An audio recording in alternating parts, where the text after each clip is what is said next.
Ethan thought his marriage to Emily was unshakable, 13 years of love, laughter, and 2 children to show for it. But when a forgotten phone unveils a string of damning secrets, his perfect life begins to crumble. Determined to reclaim his dignity, Ethan meticulously plans his revenge, exposing Emily's betrayal in a way that shatters her carefully crafted image. But just as he regains control of his life, an unexpected twist forces Ethan to confront the complexities of love, loss, and forgiveness. As tragedy unfolds, he learns that even the deepest betrayal leaves room for unspoken truths, and that some bonds are impossible to sever, even in the face of heartbreak. This gripping tale of deception, vengeance, and redemption will keep you on the edge of your seat, proving that the most unexpected endings are often the most profound. It started like any other Thursday morning.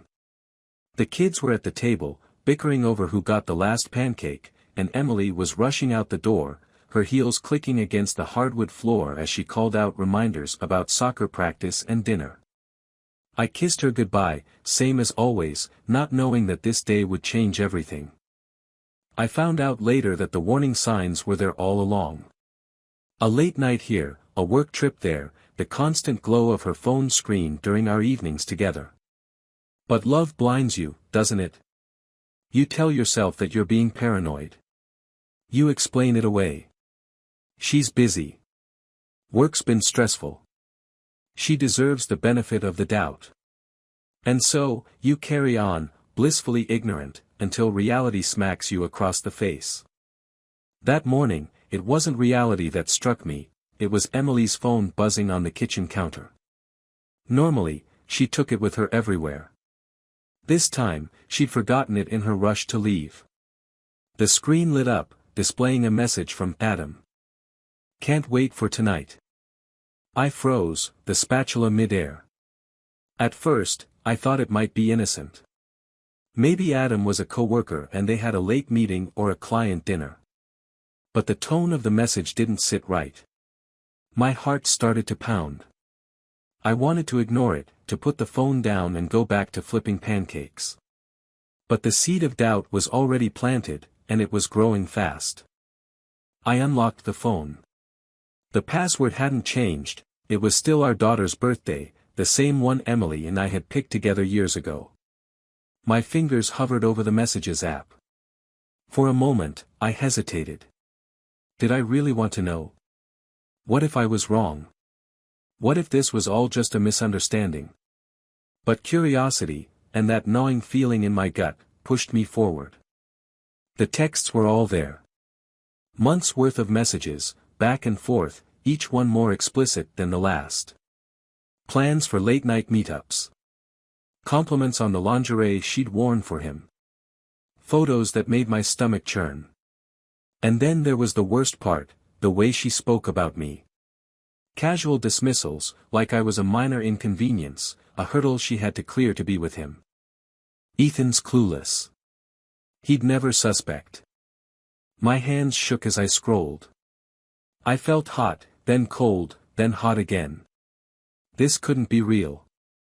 Emily, my wife, the woman I'd built a life with, the mother of my children, she wouldn't do this. But the evidence was right there, glaring back at me from the screen. I didn't confront her that day. I didn't even mention the phone. Instead, I went through the motions, dropping the kids off at school and heading to the office like everything was normal. But inside, I was anything but normal. My mind was spinning, replaying every text, every photo, every lie she'd told. How long had this been going on? Was I the fool she thought I was? That night, I couldn't sleep. I lay in bed, staring at the ceiling, listening to the steady rhythm of Emily's breathing beside me. How could she sleep so soundly, knowing what she'd done? The betrayal hit me in waves, each one sharper than the last. Anger. Sadness. Confusion. They all swirled together, threatening to pull me under. The next morning, I made a decision. If Emily could lie to my face, I could play the part of the unsuspecting husband for a little while longer. I needed to know the full extent of her betrayal. I needed evidence, proof that couldn't be denied. And then, when the time was right, I'd confront her. No, I'd do more than confront her, I'd make sure she felt the weight of every lie, every deceitful word, every betrayal. Over the next few weeks, I became someone I barely recognized. By day, I was the same Ethan, calm, dependable, the guy everyone could count on. By night, I was a detective, poring over phone records, tracking her GPS history, and digging through every email she'd ever sent. The more I uncovered, the darker it got. She wasn't just cheating, she was living a double life. There were hotel bookings, late-night charges at expensive restaurants, and trips she'd claimed were for work. And Adam wasn't some faceless stranger, he was someone I knew. We'd met at one of Emily's office parties. I remembered shaking his hand, laughing at his jokes, thinking he was just another one of her coworkers. The memory made me sick. The worst part was how normal Emily acted through all of it. She still kissed me goodbye in the mornings, still asked about my day, still tucked the kids into bed with the same warm smile she'd always had. If I didn't know the truth, I might have believed that everything was fine. But now, every word she said felt like a knife in my chest. I couldn't tell anyone. Not yet. Not until I had a plan. I started researching lawyers, reading articles about divorce and custody battles. I wanted to be ready for whatever came next. But more than anything, I wanted Emily to pay. Not in a petty, vindictive way, but in a way that made her understand the depth of her betrayal. She needed to feel what I was feeling. She needed to know what it was like to have your world ripped out from under you. And so, I waited. I watched. And I planned. Emily's deception stayed hidden, at least from her perspective. Each day, I played my part as the devoted husband, but behind the mask, I was unraveling a tapestry of lies. The more I uncovered, the more intricate her betrayal became. It wasn't just one affair. It was the brazen way she carried it on, her ability to return home and slip seamlessly into the role of wife and mother. I started noticing her tells. A quick glance at her phone, a faint smile as a message came through. The way she seemed almost too relaxed after long workdays that coincided suspiciously with Adam's calendar. She wasn't just comfortable with her deceit, she was thriving in it. One Friday evening, Emily announced she had a late meeting. "Don't wait up," she said as she kissed my cheek. I smiled, my insides burning. She thought I believed her, thought she'd successfully duped me yet again. But this time, I wasn't staying home. After she left, I called my brother, Matt, and asked if he could watch the kids for a few hours. He didn't ask questions, just agreed to swing by. Once he arrived, I gave him a vague excuse about errands and left. My heart raced as I drove toward the address I'd pulled from Emily's phone GPS, a boutique hotel across town. I parked a few blocks away and approached on foot. The lobby was quiet, the kind of place that catered to discretion. I spotted her immediately. Emily, in a sleek black dress, standing by the front desk with Adam. They laughed softly as the clerk handed them a key card. My blood boiled. There it was, the confirmation I'd been waiting for.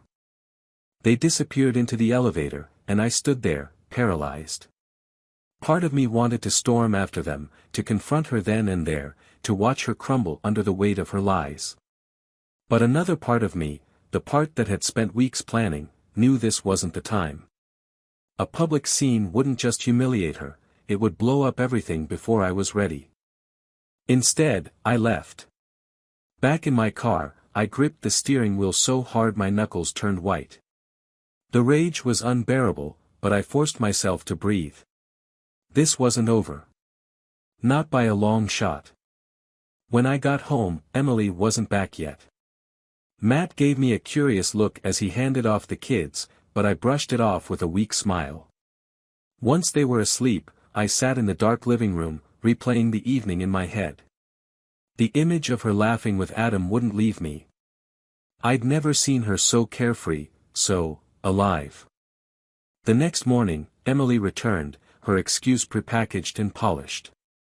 The meeting ran late, she said, dropping her bag by the door. I ended up staying at a hotel to avoid the drive home. I nodded, pretending to believe her. Makes sense, I said, my voice steady. Must have been a long night. She didn't catch the edge in my tone, didn't notice the way my eyes lingered on her. She kissed me on the cheek and went to shower, humming to herself. The audacity of it all was staggering. That weekend, I began the next phase of my plan. I contacted a private investigator, a no-nonsense woman named Laura who came highly recommended. She listened patiently as I explained the situation, nodding as I laid out the evidence I'd already gathered. You've done most of the work, she said. But if you want this airtight, we'll need more. I agreed, handing over Emily's schedule, her work calendar, and every detail I could think of. Laura assured me she'd have something concrete within a week. True to her word, Laura delivered. The photos she sent me made my stomach churn. Emily and Adam at dinners, walking hand in hand, kissing in the parking lot of his apartment building. The final nail was a shot of them entering the boutique hotel together. Laura had even gotten video footage of them checking in. You have everything you need, Laura said when we met to review the findings. This is enough to crush her in court. Court. The word made my chest tighten. As angry as I was, the thought of tearing apart my family was unbearable. But what choice did I have? Emily had already destroyed the foundation of our marriage. All I could do now was protect myself and the kids from the fallout. I took the evidence to my lawyer, a sharp, meticulous man named Victor. He didn't sugarcoat anything. This is going to be messy, he said. But with what you've got, you'll come out on top.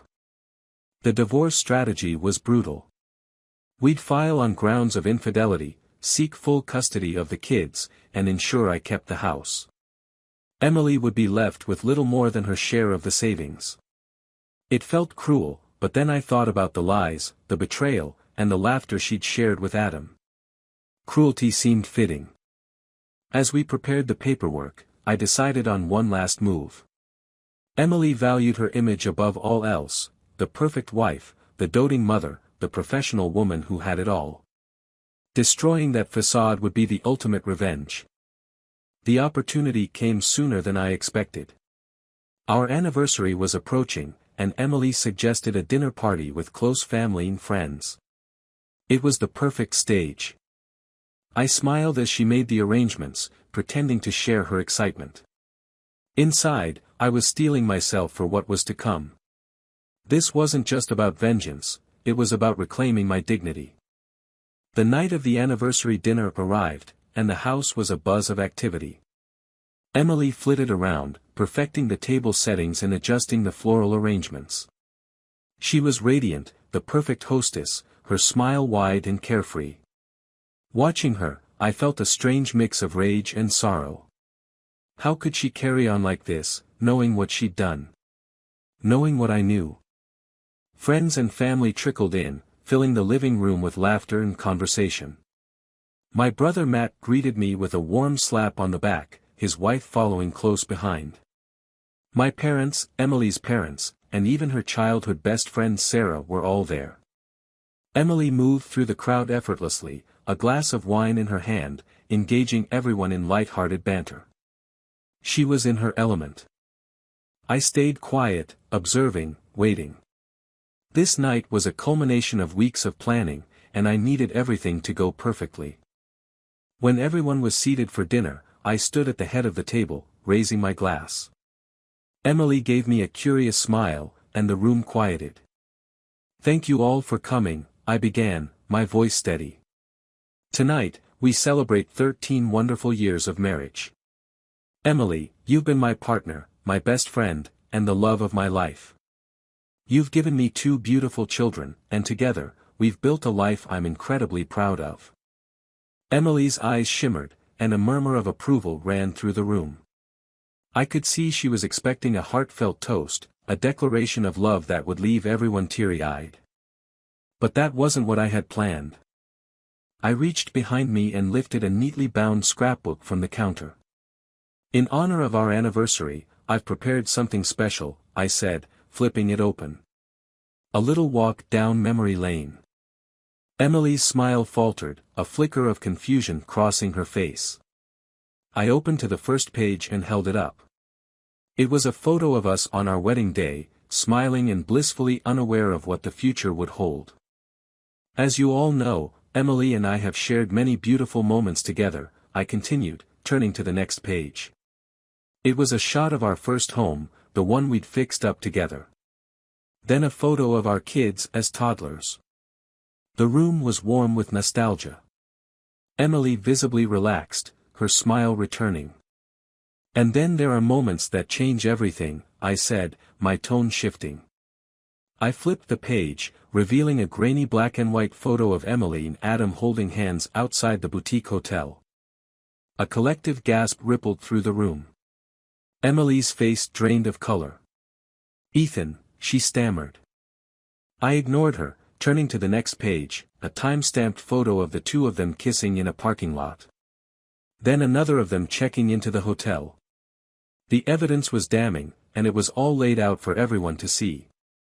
"This is the part of our story I didn't see coming," I said, addressing the room. "But it's a part that deserves to be acknowledged. Because while I've been here, loving and supporting my wife, she's been busy loving someone else."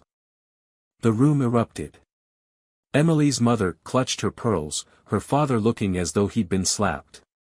Matt stood frozen, his face a mix of shock and anger. Sarah muttered something under her breath, her gaze darting between Emily and me.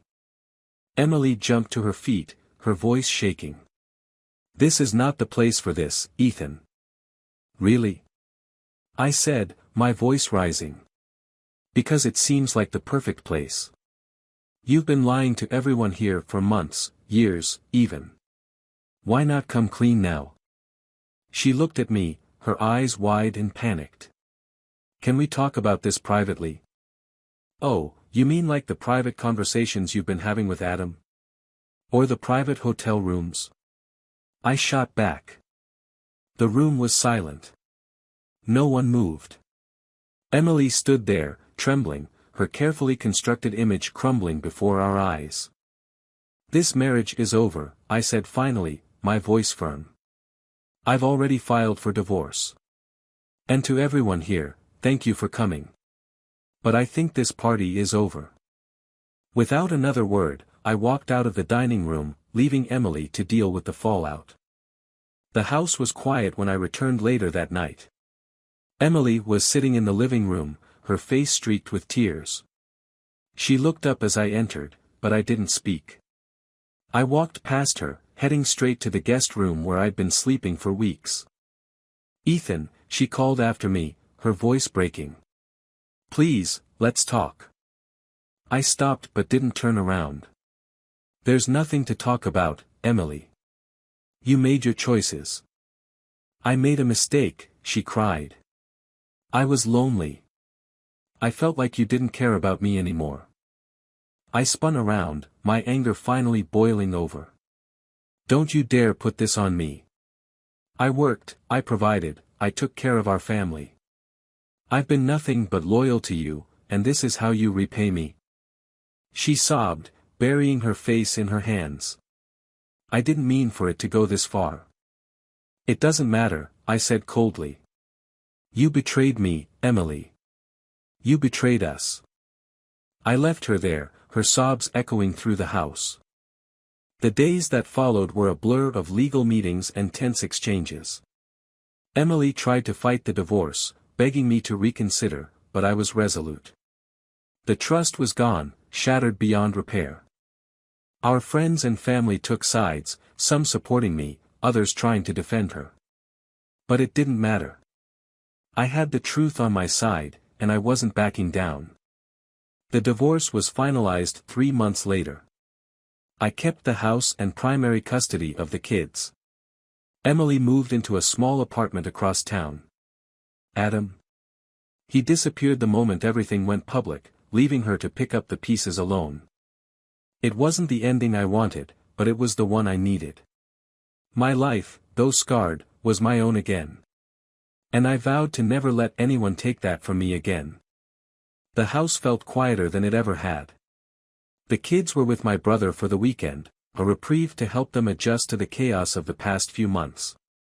The legal battles were over, the papers signed, the assets divided. My life was no longer tethered to Emily, but the emptiness she left behind felt oppressive.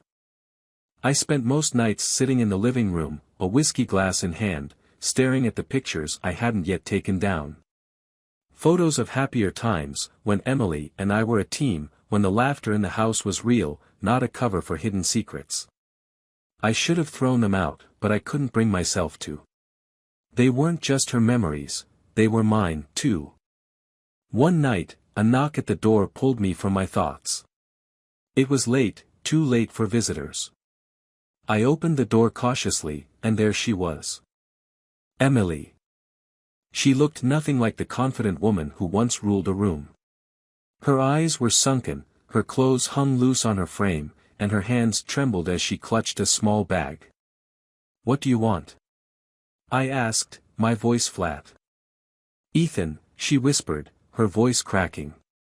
"Please, can we talk? Just for a minute." I hesitated, every fiber of me wanting to slam the door in her face. But something in her eyes stopped me. It wasn't desperation, it was something darker. I stepped aside, letting her in. She walked into the living room and stood there, looking around as though she were a stranger in a place she once called home. I stayed by the doorway, keeping my distance. "I didn't know where else to go," she said, her voice barely audible. "You have a place," I replied coldly. "Or is Adam's apartment not as welcoming anymore?" Her shoulders sagged, and she shook her head. "Adam's gone. He left weeks ago. He said this was too much for him." "Shocking," I said, unable to hide the bitterness in my voice. "So now you're here.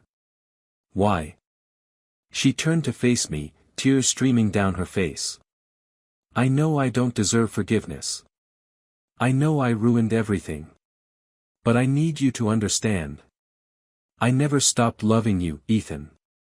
I laughed, a bitter, hollow sound. "You have a funny way of showing it." "I'm serious," she said, stepping closer. "I made mistakes, terrible mistakes. But I loved you through all of it. I still love you." "Stop," I snapped. "You don't get to do this. You don't get to walk in here and rewrite history. You destroyed us, Emily. You made your choice." Her sobs deepened, and she sank to her knees. "I know. I know I did. And I've paid for it every day since." I couldn't take it anymore. The sight of her, the sound of her broken voice, it was too much. I turned away, gripping the back of the couch to steady myself. "You need to leave." "I can't," she whispered. "I can't leave." "Why not?" I asked, spinning around to face her. "What else could you possibly want from me?" She reached into her bag and pulled out a folded piece of paper, her hands trembling. "I've been to the doctor," she said, her voice barely above a whisper. "There's something wrong, something serious." I froze. "What are you talking about?" She unfolded the paper and held it out to me. I took it reluctantly, scanning the words. My stomach dropped. "Stage 4 pancreatic cancer." The room seemed to tilt, and I stumbled back, clutching the paper. "No. No, this can't be real." "It's real," she said, her voice hollow. "I don't have much time left." I didn't know who else to tell. I stared at her, a whirlwind of emotions tearing through me. Anger. Sadness. Guilt. Love. Hate. Everything we'd been through seemed small in the shadow of this revelation. "I didn't come here to ask for anything," she said softly. I didn't want to leave this world without you knowing how sorry I am. For everything." I sank into the nearest chair, the weight of her words pressing down on me. Why now? Why tell me this now? Because you were my everything, Ethan, she said, tears streaming down her face. And I threw it all away. I can't change the past, but I needed you to know the truth before it's too late. We sat in silence, the words hanging between us like a heavy fog. I wanted to hate her, to scream at her, to demand why she'd come to me now, when it was already too late. But all I could feel was an aching sadness. In the weeks that followed, Emily's condition worsened rapidly. Against my better judgment, I let her stay. The kids didn't understand why their mother was suddenly back, but I didn't have the heart to explain. Not yet. Caring for her was harder than I ever imagined. Watching her deteriorate, seeing the life drain from her piece by piece, broke something in me. Despite everything, despite the betrayal, I couldn't stop loving her. One night, as I sat by her bedside, she reached out and took my hand. Her grip was weak, her skin cold. "I don't deserve this," she whispered. "But thank you." Tears streamed down my face as I squeezed her hand. "You were wrong about a lot of things, Emily," I said, my voice breaking. "But you were right about one thing. I did love you. I still do." She smiled faintly, her eyes shining with unshed tears. "I never stopped loving you, Ethan. Not even for a second." The next morning, she was gone. I buried her in the plot next to her parents, a simple ceremony attended by only close family. As the casket was lowered into the ground, I felt an emptiness I couldn't describe. She had broken me, but she had also been a part of me. And now she was gone forever. Some wounds never heal. Some losses never fade. But as I stood there, watching the earth cover the last chapter of our story, I realized that love, however flawed, however painful, leaves a mark that time can never erase.